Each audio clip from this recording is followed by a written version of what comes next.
Good afternoon. It's Wendy Bergen here in her kitchen.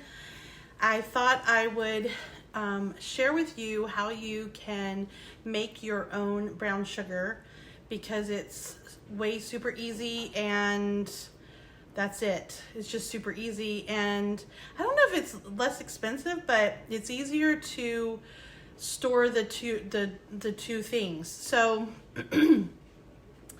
I was in the grocery store the other day with the quarantine and the limited supplies in the grocery store and everybody buying baking ingredients.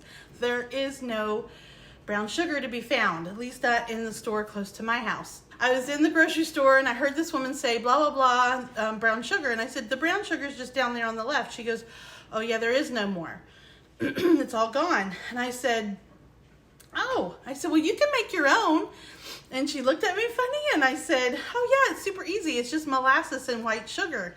And she said, what? I said, you just get some white sugar and you add, depending on how dark you want your brown sugar to be, you just add however much, like a tablespoon or so of of molasses to your white sugar. So she's like, really? I said, yeah. So we happened to be standing right by the molasses, so I helped her find the molasses.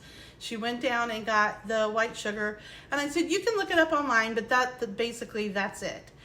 So for all of y'all who are out baking up a storm lately and you run out of brown sugar, let me tell you why you want to keep molasses on hand, because you have sugar and now you're going to keep molasses on hand. This is just good old-fashioned blackstrap molasses, and I don't know how much it costs, $4. I don't even know if it's that much, something like that. But the great thing about storing or making your own brown sugar is that white sugar by itself will store, if it's kept properly stored, dry, cool, dark conditions, it'll store for up to 30 years. No problem. Molasses is very similar. If you keep it uncontaminated in a cool, dry, dark environment, molasses will also store for a very, very long time. It's very shelf stable. However, when you combine the molasses and the white sugar together, it becomes brown sugar, but it is not as shelf stable as the two separate. So if you have these two ingredients, you can always make your own brown sugar. So that's what I just thought I'd show you. I typically make my brown sugar in a food processor. However, I found an even better idea as far as I'm concerned. I actually just made some in the NutriBullet. It was I was shocked at how fast and easy it was. So I have some sugar. It's a little lumpy, but it'll come out when I blend it up. I did about a cup and it worked out really well. So this, if I do 4, that's a cup. Just to show you, I think you could do more quite easily. And then just some molasses, and I'm going to, if you want to look up a recipe for it, I'm sure they're everywhere and I should probably know that, but I'm an eyeball girl, so I just kind of eyeball it. I don't mind dark brown sugar, but I just kind of put probably, that might be a teaspoon. What do you think? I don't know. And then I just kind of shake the sugar around in it just a little bit, and then I put this little lid on it. Squeeze it down. Here's my NutriBullet. It won't take long.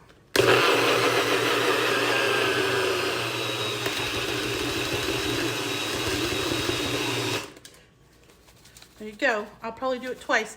This is really light.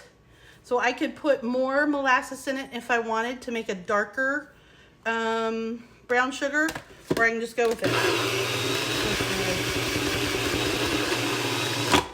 There you go. Looks like some of my molasses got stuck on the inside there, but that's okay.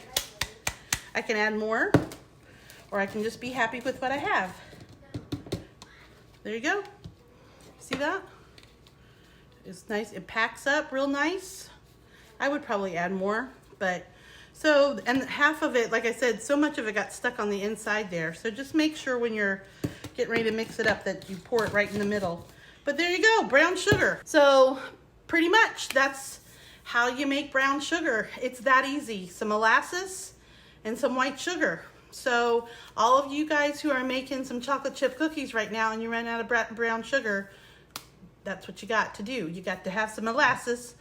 It's a very good source of iron and potassium as well, and your white sugar. And then you are super self-reliant because of it. You don't have to be beholden to the big brown sugar makers. That's a dumb thing to say, isn't it? Anyway, well, I hope you found that helpful. So that's about it. If you have any questions, I'm happy to answer them. You can see my Facebook page is called Joyful Prepper, and my big old preparedness Facebook group is called Prepare Every Needful Thing. So if you want to join a group of people who are learning how to prepare, I'd love to have you come over and join us, and love to learn from you as well. So thank you for watching. I hope you have a lovely day.